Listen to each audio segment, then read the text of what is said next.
Ladies and gentlemen, welcome back to the channel, and today is the start of a new series. I see some of you may enjoy, some of you maybe not so much. It might just kind of target towards a very specific market, but we're going to be going through what the back pages in the Sunday papers are saying.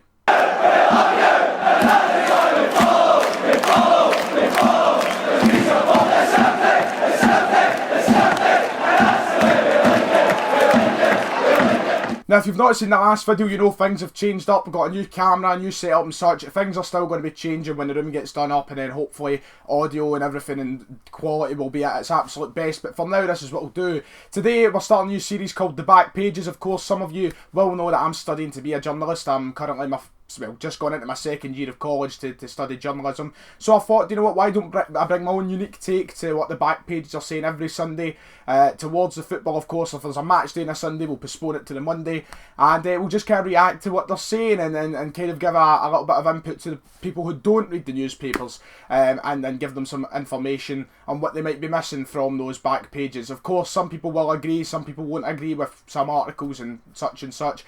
This is purely my opinion. If you don't agree with my opinion, which is usually what happens, then that's fine. But I think it'll be quite interesting. I got the kind of feeling for it off of, you know, the programme Sunday Supplement from Sky Sports. That was a sort of inspiration, and this is why I'm starting this. I feel like I've got the skills. Have I? I don't know. Let's stop wasting time anyway. We've got 3 papers to go through the back pages for, and we'll talk about what they're thinking through the majority of those pages.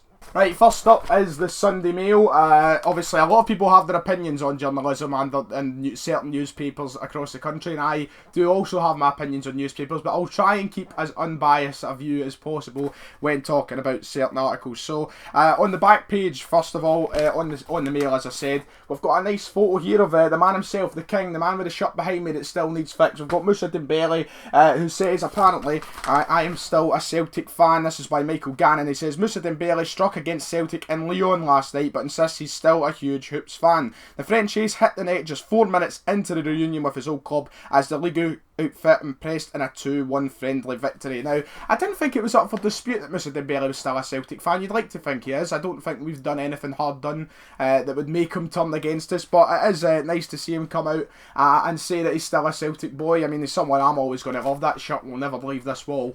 Yeah, of course, yesterday the Celtic performance, we didn't touch on it. The reason I didn't make a 3 things we learned video on the game was because I knew I was doing this today, and the time I would have got that up last night, there would have been no time for the video to breathe and for the views to come through as normal when this was coming up on the Sunday morning. So I thought I would just touch it in this very briefly. I thought it was a very flat game. It's a pre-season friendly. What do you expect? It's just to get everybody back to, you know, fitness levels that are going to be acceptable heading into the league season. I don't think we should look into the performance nor the result too much. I think it would be stupid to do. I think if we got ourselves all worked up about it, then there would be, you know, a little bit too much panic for my liking. I thought there was some positives from the game. I think there's some players that we can certainly expect to look out for some good football from in the coming season. But Lyon played well. They've got massive football coming up soon. Of course, they're still in the Champions League. They've got a massive game against Juventus and Turin. So, you know what, they're always going to be playing well. They're always a hard team to beat. And I wouldn't have expected to get a result when you've seen the 2 lineups. So Moussa Dembele still a Celtic fan apparently. The right hand side we've got something about Rangers, who of course lifted the wee friendly trophy thing over in France. I mean, you'd think they'd won the World Cup with the way some are going on a bit. But it says Stevie set to strike deal. Gerrard targeting move for a new striker, but admits fringe stars could be set to quit Ibrox. Rangers boss Steven Gerrard insists he wants to buy at least one new striker to challenge Alfredo Morelos and Jermaine Defoe, which is interesting because in my eyes I thought Morelos would be gone this year, despite it being a massive year for Rangers, and despite the fact that, you know, they need all the firepower they've got to try and stop 10 in a row. I did expect Morelos to go. I thought that they would try and cash in on the money that was there for him. Of course, he wasn't as good in the last few months of the season past the winter break, but he's a player who is a proven goal scorer, and he's got a lot to his game which a lot of teams around Europe would like, especially the more kind of hard hard hitting teams. Maybe his attitude problem does bring it down a little bit, and maybe those kind of dried up months of goals brought it down, but I thought he would really be off. I thought he would be leaving. I thought Rangers would capitalise on the money, which every club has needed. I'm not even going to sit here and just pretend that Rangers are in a financial position that they need to cash in on money. It's a lot of teams around Scotland, but Rangers especially, with a lot of stuff going on behind the scenes, you knew that there was some sort of issue there. So I thought Morelos would be off. It also goes on to say the Ibrox gaffer watched the foe score against Nice in France last night as Gers clinched the Viola Trophy with a 2-0 win. But Gerrard is adamant that he's in the market for an additional frontman before the start of the season. Now, I thought they would go for Canberra. I don't know if that deal is still going to be on. But really, I think the two strikers I've got right now are as top quality as are going to get. I don't know who they can really add to the team to kind of improve on those strikers. It would just purely be a depth option, I suppose. Finally, on the back page, we've got a piece about Peter Lawwell. It says, top medic rejects fan return plea. Peter Lawwell's last gasp plea for a phased return of fans to the top flight's curtain Razor has been shot down by Scotland's top medic. The Celtic chief warned Holyrood ministers that Scottish football couldn't afford to be left behind on Friday after Prime Minister Boris Johnson revealed supporters could be back in English grounds by October. The Premiership will restart with the Hoops chasing historic 10 in a row behind closed doors on August 1st. And Peter Lawwell, obviously a big advocate for a phased return of fans. I think Peter Lawwell is speaking a lot of sense when it comes to this. I think that there has to be, fans in the stadium as soon as possible. But realistically, we've got to look out for the health and safety of all the supporters, and I would love us to go back, and I think we're slowly getting there, but this is nowhere near over, and there's definitely going to be a lot to look at, a lot to do before we can do that. And of course, if medical experts are saying we can't go back to the stadium, then I guess that is what we're going to have to listen to. And then finally, the last thing we'll touch on from the Mail is this page here, a big double spread of Steven Gerrard, who of course the Rangers fans are licking the lips of right now, as he's looking a lot fitter than Neil Lennon, because that's apparently what matters. Steady, willing and able, Gerrard knows real tests lie ahead. This is from Scott McDermott. 2 wins, 2 clean sheets, 4 goals and a cup. Steven Gerrard should have been walking around the Groupama Stadium with a permanent smile on his face last night. The Rangers boss was thrilled with his side's performance in beating Lyon and Nice to lift the Viola Trophy. His players looked fit, sharp and focused against the league outfits in France as they prepare for the start of the Scottish Premiership. I think we have to make sure no one gets carried away from these friendlies. It's a decent piece from Scott McDermott, to be fair. And it also on the right hand side of the page, another column. Old Firm can open Europe's eyes after years of anonymity. That's pretty much it from the Mail. There's not what I expected in terms of, I thought they were going to be, sucking right up the backsides of Rangers winning this cup, but not so much here. Just a kind of recap on the games, but that is in the back pages there. We're moving on to everybody's favourite next, and I'm ashamed to say that I bought it, but the paper shop only had 3 left. I had to pick it. I needed 3. This was the third option. Don't worry, this will become a regular thing. We've got everyone's favourite. I'm not even going to say its name. You can see there the back pages. I won't be caught short again. Boss wants to bring a new striker, once again touching on the fact that Steven Gerrard does want to bring in another striker. And also Celts sunk by Mighty Musa, another piece on the man himself, Musa Dembele.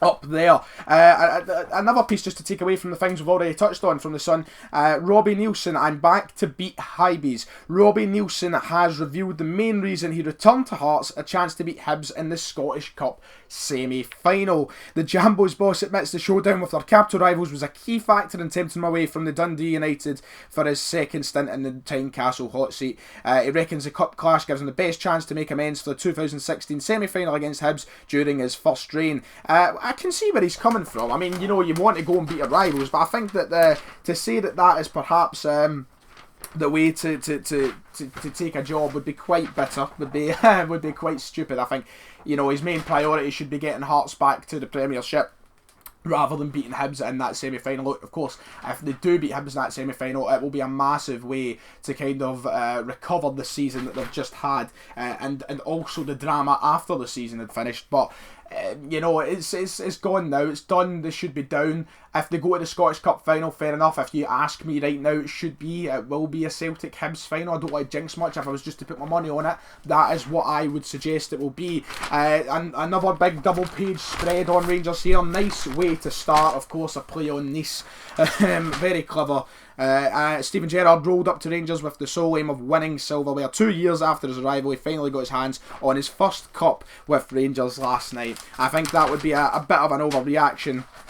To say the least. I mean, you could put it beside the Petrofac Cup all you want, but the real trophies are at Paradise, let's be quite honest. And here's another piece. I'll go to work on Greg. We'd make great high B's double act. Alex Gogic hopes he can sweet talk Greg Docherty into a midfield reunion at Hibs. Of course, Greg Docherty getting a run out in this competition with Rangers, but Alex Gogic wants to get him back at Hibs. I think it would be a decent move for both parties. Well, Hibs already know it would be a decent move for them. It was a cracking player for them in the latter half of last season, but Gogic moving there from Hamilton, it would be a good link up, I suppose, in the middle of that park. A dangerous link up. Now, Hibs a team with already, some very good centre mids, but enough giving the sun some light. We'll move on to the last newspaper. Finally, we have got the Mail, the Scottish Mail on Sunday, which has a very fucking terrifying back page of James Taverner with the Viola Cup, or whatever it's called, making it look as though he's just returned home with the Champions League trophy. I swear to God, Billy McNeil never even got a photo like this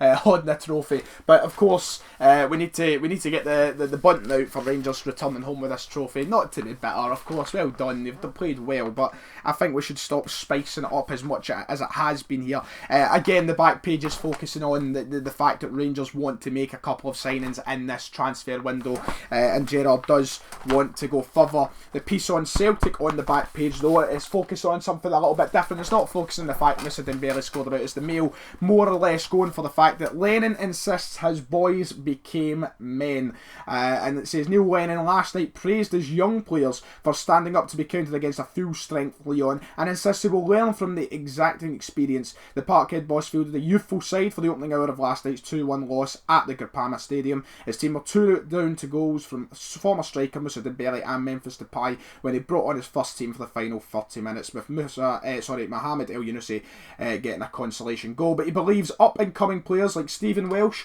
Scott Robertson, Ewan Henderson and Karamoko Dembele will benefit from rubbing shoulders with a Champions League last 16 side, which is absolutely spot on. I think it's great that these guys are getting a run out in this tournament, and it's an advantage that we've went over there. These are players who are going to be the future of Celtic, and they're players that have definitely got the quality to be in the future of Celtic. It was good to see them go out last night. Even the likes of Ismail Assoro, good to see him getting some football underneath his belt. I really enjoyed watching the bits and bobs from them that give you a kind of glimpse into the future. And you know what? Who cares? I mean, Leon are a good team. A 2-1 loss, I'll take that, and I think the team done very well going against a very physical Leon side as well. Patrick Kamara was battered about all game, so I'm quite happy with how the team performed in that first hour when it wasn't the first. Yes, it was flat, it was boring, but defended well at points, and we did get the ball forward. I think we were just lacking that final pass at times, which is annoying. And finally, we're going to focus. The last thing I'm going to talk about in today's video from the Mail is on Craig Levein, insults and injuries. Craig Levein on the cruel luck that started Hearts' downward spiral. An exclusive interview with the former Hearts boss. The headline, every time there was an injury, it felt like a body blow. Ultimately, that is what cost me my job. Do you know what, Craig? I would give you some sympathy if you weren't one of the most toxic men in Scottish football, and you weren't as much of a... I'm not going to be rude about it. We'll try and keep it PG.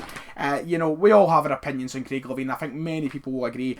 I don't think it comes down to injuries that cost him his job. He had a team that was ultimately one of the best in the country, injuries or not. Yes, the likes of Stephen Naismith was out from time to time, but in January the players they brought, well, he was gone by then, it was Stendhal, but even before January, the players that they had in that team were more than good enough to be in a relegation battle. I mean, I could understand maybe being in the bottom half, but bottom of the league, I don't care how many injuries that team has. Their team with injuries was still better than teams like Livingston, than teams like Hamilton, than teams like St Mirren. There is no doubt about that. So I think to say that it was down to injuries would be a very, very harsh not even harsh, it'd be a very kind of, I don't know, it's just not right. I don't agree.